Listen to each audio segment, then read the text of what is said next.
Man, I love this place. The problem is we get so busy we don't take the time to experience everything this place has to offer. Okay. Whoa, what does that mean? What do I do? Just set it down. Just drop it down? Uh-huh. Shazam! Do we put any like special stuff on it? Actually, if I didn't have jeans on, I probably could go all the way down. Whoa, whoa. Ow, I'm nervous. Pull. I hit that thing. Yeah! Let me try some of that. You gotta get kind of Picasso with it. I can feel my lungs closing up. Now, is there normally somebody there to help you put this on? No. And the loser does dishes. Oh, that's kind of how you guys did something? yeah. Oh, yeah. My name is Noah. Come with me and let's explore a little bit of my hometown of San Diego.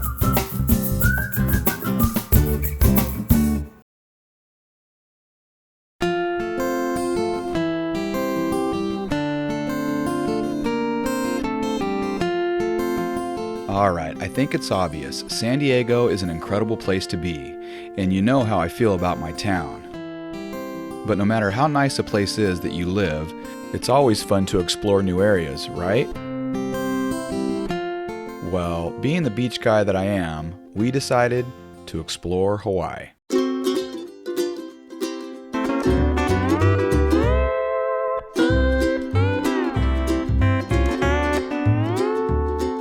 When it comes to our 50th state, each one of its islands offers something different. We wanted to see some of Hawaii's world-famous landmarks, Diamond Head, Pearl Harbor, and the North Shore, so we headed for Oahu. Oahu has it all. Beautiful, wide-open beaches where there's not a soul in sight, along with the hustling yet laid-back city life of Waikiki, which is where we stayed. In Waikiki, it seems Hawaii's timeless beauty blends perfectly with the modern luxuries of today. Definitely the tourist scene, Waikiki is a busy little city. Yet, at the same time, there's just something very different about it. Maybe it's the plumerious smell of the warm air that moves down the avenue just right, allowing everyone to wear shorts, flip-flops, or even a bathing suit, regardless of the time of day or night. Or maybe it's the trees that line the streets, or the waterfalls in Koi. How can you go wrong with Koi? Whatever the case may be, the best part is just on the other side of these hotels. It's Waikiki Beach, and it's beautiful. Lucky for us, we are staying at the Outrigger Waikiki on the beach, which is located right in the middle of it all, and included a perfect view of Diamond Head Crater. Inside the lobby of the hotel, we are welcomed by Events and Activities Manager Ethan Chang. Aloha and welcome, Noah, to the Outrigger Waikiki on the beach. Thank you. The Outrigger features 524 island-inspired rooms, and we are centrally located in Waikiki. The Outrigger was built in the late 1960s, and we're actually a Hawaiian-inspired hotel. We have a fabulous beachfront pool. We have chairs and umbrellas right on the beach, so just get a drink at Duke's, sit back, relax, and enjoy the island atmosphere. It's almost as though Ethan read my mind, but first things first, we wanted to check the place out. Up on the 16th floor, we had adjoining rooms, which were both very nice. One had a king, I think you can guess who gets this room, and the other two doubles. The rooms were big and the special touches very cool. Big shampoos and conditioners, flowers everywhere, and even a welcoming gift which had some delicious Hawaiian goodies. Ranked among the top hotels in all of Hawaii, the Outrigger Waikiki on the beach is beautiful. The decor is like elegance meets contemporary island style. Love the 100-year-old Outrigger and the huge murals that don the walls. My wife liked how they had shops, nice shops, located within the hotel. Not only that, they have a fitness center, a relaxing spa, and two of the finest restaurants in Waikiki, Duke's and Hula Grill. You know we'll be getting to both. On our first day, we just hung out on the beach in front of the hotel. It was so nice. The water was warm and the sand was like butter between my toes. So we were swimming and, just hanging out, when we noticed people taking rides on these outrigger canoes. So of course, we had to give it a try.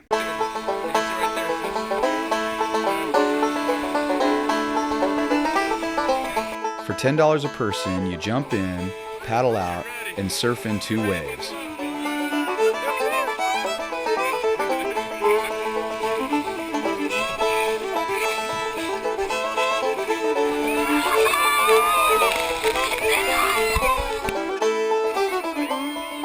Being out there, I couldn't help but think about all the history these waves held and the tons of people who enjoyed them over the years, like we were today.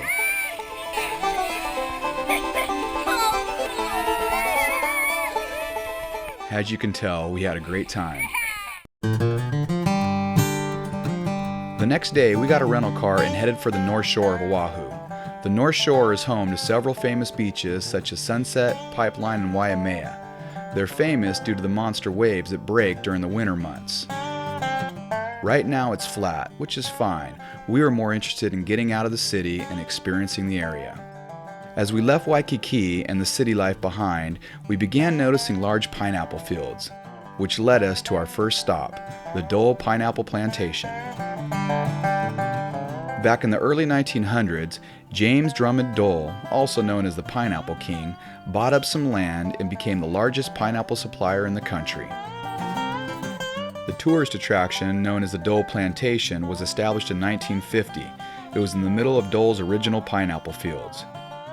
In 1989, the stand was transformed into a plantation home, which we see today. Inside, there's everything Dole, lots to shop for, and of course, a Dole whip. Out back was cool. The kids were surprised to find out that pineapples don't grow on trees. And also, how many varieties are available. These must be the goofy variety. At the plantation, you can ride the Pineapple Express or even go through the world's largest maze. We hung out a bit and then it was off to our next stop, which was the little town of Haleiwa. Located in the Waialua district, southwest along the Kamehameha Highway, Haleiwa is one of the coolest little neighborhoods you'll ever visit. As you drive through town, you'll quickly notice its old town plantation character is preserved in its many buildings. Totally laid back and relaxed, it's a popular destination for tourists and locals alike. It's funny, but over the years, I've always heard about this place in Haleiwa that's world famous for its shave ice, called Matsumoto's, and I thought, if I ever get there, I'm gonna check it out. Well, today's that day, and I'm excited. Inside, I met the owners Stan and Noriko Matsumoto, who welcomed us. Welcome to Matsumoto Shave Ice. We have been established here since 1951, so it's going to be 59 years. And the name was started with my parents, Mamoru and Helen Matsumoto, and they started the business as a grocery store, not as a shave ice. The shave ice started like 5 years after. And I guess the shave ice started to get busy more like in the latter part of the 1960s or so, back in the hippie era. Since the hippie era, it pretty much exploded. Today, people come from all around the world to try some of Stan and Noriko's shave ice. It starts with a big scoop of vanilla ice cream and sweet red beans if you prefer. Then they stack scoops of fluffy ice on top of fluffy ice, pack it just right, and cover it with flavored syrup. Believe me when I say, it's so good. Once you try it, you'll understand why the line goes out the door. Matsumoto's is truly a mom and pop. Stan takes care of all the shave ice duties, while Noriko takes care of, well, pretty much everything else. In fact, she's even the designer of their entire line of t-shirts. While hanging out, Stan told me what he likes best about his hometown of Haleiwa. It's a country town. I mean, it's the last country spot on the North Shore, and I like it here because of the ocean and surfing. Well, before then I used to surf a lot, but I don't have that much of a time, and I just like the atmosphere. We don't have big buildings around, and it's more country living, and it's more relaxing, and sometimes, especially during the summer, it's so good to go out, to walk towards the beach and see the beautiful sunset, and with the green turtles, with the honu, sleeping on the sand and everything. So it's really a relaxing place. When it's full moon, and at night, if it kind of rains a little, then it's very rare to see it, but we have like a night rainbow, which they don't call it rainbow, but they call it, because of the full moon, they call it a moonbow, which is, this is very hard to see, but You know, I try to look for it when it's always full moon, so it's something kind of, you can't really see it in Honolulu at all. You have to be out in the country out here to see it. So. Moonbow. Moonbow, right. How cool is that? We really enjoyed our time at Matsumoto's. Stan and Noriko are two of the nicest people you'll ever meet. We weren't here long enough to see the moonbow, but I can tell you, the rainbow ends at their front door. As we left Haleiwa, we crossed the historic twin-span Rainbow Bridge. It was pretty cool.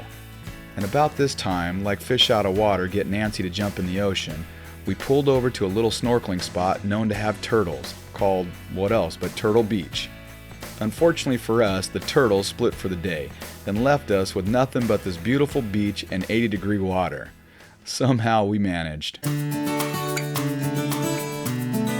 Enjoyed and conquered, we left Turtle Beach and continued north with no real destination in mind. Just kind of cruising and taking it all in. When we noticed this little stand on the side of the road, so we thought we'd stop in and say hello. Come to find out, it's actually a plumeria plantation called Smoky Acre Blossoms, which has been owned and operated by Aaron Foster and his family for quite a while now. We've been here 30 years. 30 years we own this property. Yeah, my grandfather bought the property in the back during the war, and this is the only house out there at the time, but it's my luck, it was across from Sunset Beach. We have 3 acres, and I'm not too sure on the count, but we're replanting again. So there's over 1,000, yeah. It was awesome. The girls were stoked on all the plumerias. Aaron gave us some fresh coconut, which was really good. We even tried coconut milk. Then, all at once, we were truly feeling the aloha spirit. Incredible. I asked Aaron what makes him happy. Just being across the street from Sunset Beach, the cool waves, the people I meet, and the plumerias, yeah. Kinda obvious, huh? That'd make me happy too. Aaron is one cool dude. From Smoky Acre Blossoms, we headed up the road to another snorkel spot called 3 Tables. A lot of these beaches along the North Shore are unmarked, so you just have to keep your eyes peeled. It's called 3 Tables after the 3 flat rocks just outside. It was a little surgy, so the snorkeling wasn't the best, but we didn't mind, it was still paradise. It was nice to lay back, relax, and watch the kids have fun. We all really enjoyed it. From 3 Tables, we made our way around a good portion of the island, stopping occasionally to, play our ukes on the beach or just check something out. We heard this was the area they filmed Jurassic Park. We'd had a full day, and by this time we were all getting pretty hungry, so we cut through the island and headed back to our hotel in Waikiki, leaving the rest of the island for tomorrow. As I said earlier, the great thing about the Outrigger Waikiki on the beach is the fact that everything's contained within the hotel, including one of the finest restaurants in all of Oahu called Duke's, which is named after the famous surf legend Duke Kahanamoku. Inside, we are greeted by General Manager Dylan King. Hey, welcome Noah to Duke's in Waikiki. We've been around going on 17, we'll be doing our 18-year anniversary next year. We've been in Waikiki on this historic spot, which not too many people know about. It's actually the original spot of the Outrigger, the original Outrigger Canoe Club. So we're a pretty historic spot. We always have the best view, the best location, and what we try to do is just have a fun atmosphere. We're casual dining. We try to keep our value, and then also just, it's all about the experience for the people. We try to, everything we do has aloha interweaved with it, and that's our basis. We have good employees, good location, good food. We don't charge an arm and a leg, and we have fun. Along with the fun atmosphere and picturesque view comes some delicious food, which all started with foofy drinks. After all, what's Hawaii without foofy drinks? Next was the appetizers, crab and macadamia nut wontons, along with crispy coconut shrimp and a lily koi sauce, both very yummy. For dinner, my son Tyler had the mango barbecue ribs. I tried them too, they were great. Ryan had the steak and lobster, which seriously, how can you go wrong? My daughter Olivia had the Kona spice fillet and somehow finished the entire thing. She must be growing. Tanya and I both had the sauteed opa, and it was really good. Luckily, we saved room for dessert, hula pie, macadamia nut ice cream topped with chocolate fudge and whipped cream. Awesome. Just when I thought things couldn't get any better, the famous B-Girls came over and serenaded us at our table. Right about now, I'm pinching myself thinking, is this even real? I must be dreaming. At Duke's, we became regulars. They have a great breakfast buffet and a fun barefoot bar. And of course, Dylan was way cool.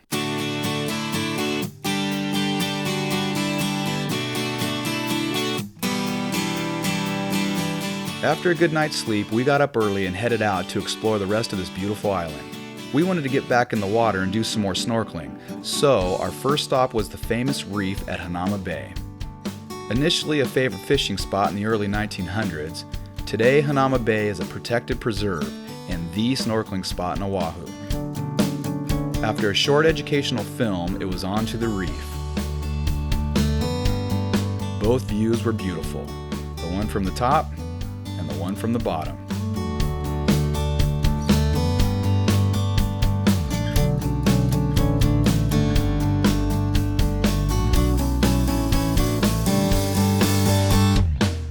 From Hanauma Bay, we continued up the coast, again with no real destination in mind. It amazed us how many incredible beaches there were, really with no one around.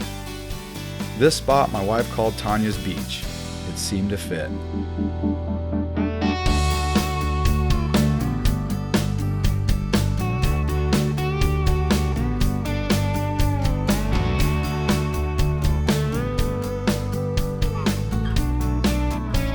Well, just when we thought it couldn't get any prettier, we found Lanikai.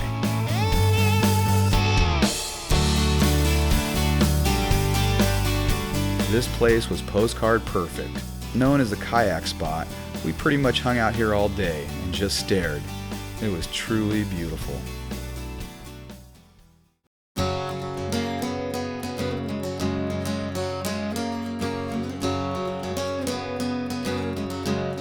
Day 3 started out completely different. We decided to hang around Waikiki and do some shopping. When it comes to shops, this area has it all. I think our favorite, though, was the International Marketplace, which is located directly across the street from our hotel. Made up of several kiosks, the marketplace is a great spot to find a bargain or two. After the marketplace, we hopped on a trolley and headed across town to Oahu's #1 Hawaiian shop called Hilo Hattie's. Inside, Executive VP of Sales and Marketing Carlton Kramer told us more. We're the largest chain of Hawaiian stores. We have stores on Oahu, Maui, Kauai, and the Big Island. We're also the world's largest manufacturer of Hawaiian fashions and gifts. This place has it all: gifts, food, Hawaiian dancers, and even tiki carving. But the main product Hilo Hattie is known for is Hawaiian shirts. At Hilo Hattie, we produce about 3/4 shirts each year. Each garment, each print makes about 3,000 yards, which will make 1,500 shirts. Goes to the 7 stores and hilohattie.com. That particular print is gone forever, and then the next print comes in. And so we're constantly doing hundreds of new prints. Carlton even showed me their museum. Okay, right now we're in our Aloha Shirt Museum. Okay. And along the walls, it gives the history of Aloha wear. We have a movie, a 5-minute movie on the history of Hawaiian wear that just constantly plays. Check out this. This is actually the largest Aloha shirt ever made for a man. Really? This is a 10XL, made for Konishiki, the sumo wrestler. Sure. The front was 1 foot larger than the back, but because his opu was so big. After picking out a few souvenirs, it was time to go. From Hilo Hattie's, we headed down the road a bit to visit the site of one of our country's most historical moments, Pearl Harbor.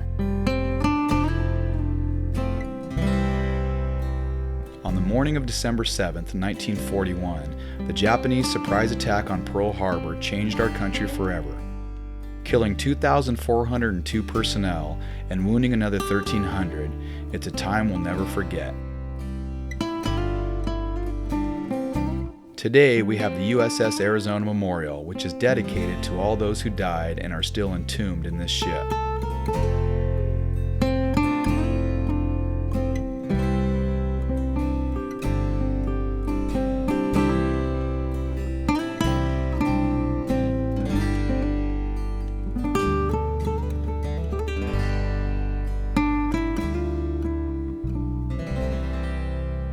Our time at the Arizona was definitely enlightening, and I'm really glad the kids got to see it.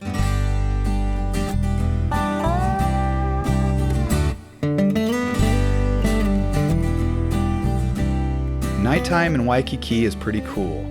Tons of great places to eat, and everything's open till late. We checked out this one area called Waikiki Beach Walk. Galleries, restaurants, and lots of shops. It was really nice. Now, I like to people watch, so we were hanging out, taking it all in, when I noticed this street artist doing his thing. And I noticed he was using cardboard and spray paint. Yep, Chris Sebo's taken art to another dimension. I was a graffiti artist. Started doing graffiti by the time I was 13. I was well into graffiti, and then I got in trouble for doing graffiti when I was 17. Really? Yeah, so then after that I started working on making like more traditional type of paintings using the spray cans, and started on tile board and just anything I could find, old saw blades, you name it. And little by little you get better every day, just a little bit every day, and then 15 years later you're a whole lot better.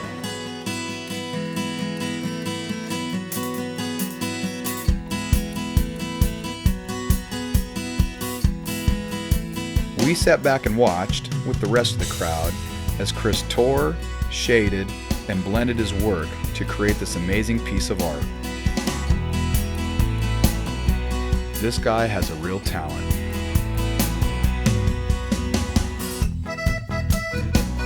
For some reason, being on vacation, I'm constantly hungry, so we headed back into our hotel to check a place out called Hula Grill and meet General Manager Diane Vishenroot. Welcome Noah to Hula Grill. Hula Grill's been here for 6 years, but as you can see with our decor, it kind of takes you back to an old plantation era around the 1930s. And as you walk in, you can take a look around. We have that beautiful open air view, and it kind of reminisces back to the old Hawaii back in the day. Our food here is excellent. That's what we're known for. We are a chef-driven concept.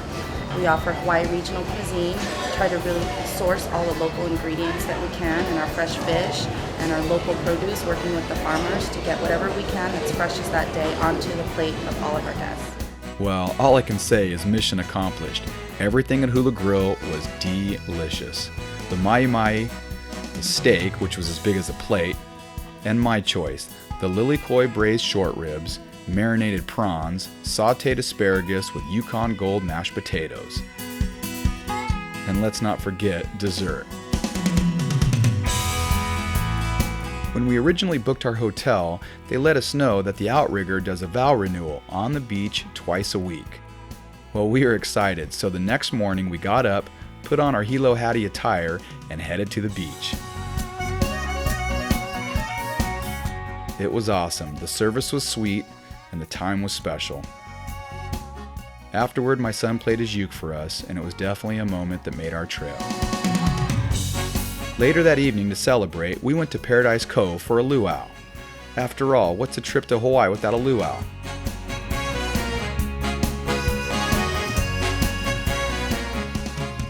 There was tree climbing, net throwing, hula lessons, and of course the pig in the ground, which was really tasty.